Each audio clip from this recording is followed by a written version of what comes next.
After terrorists struck the Boston Marathon, about 36,000 runners took part in this year's race. That's 9,000 more than last year. The crowd was also larger, with a record 1 million people cheering on the runners.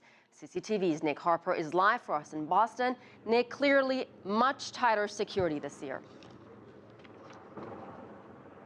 That's right, yes, much tighter security. Indeed, it was almost at unprecedented levels. Going into the race, the marathon director said that on race day, Boston would be the safest place on the planet. To achieve that, they brought in double the number of security officers. We saw 3,500 of them on the streets today patrolling the race route, double the number that we normally see. They were also screening spectators, inspecting their bags as they entered the area around the race route. 100 new surveillance cameras were installed around the city to monitor the events, and on top of that they banned rucksacks from around the race area, as well as strollers and costumes for the runners. The worry was that they could perhaps conceal something as part of the race. They wanted to make sure that throughout the day, with all of these security arrangements, they didn't have a repeat of what we saw 12 months ago. Nick, what about the mood at the marathon? Certainly also excitement, joy, any reservation, any anxiety that you could detect from runners or spectators?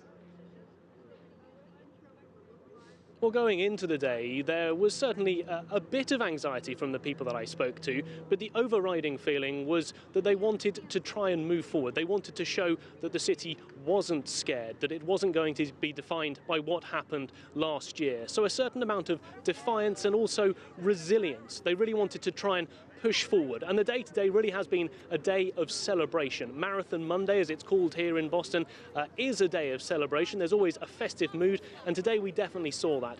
Thousands of people out on the streets, in cafes, in bars, cheering on the runners, but also celebrating the day, really trying to move on from the events of last year.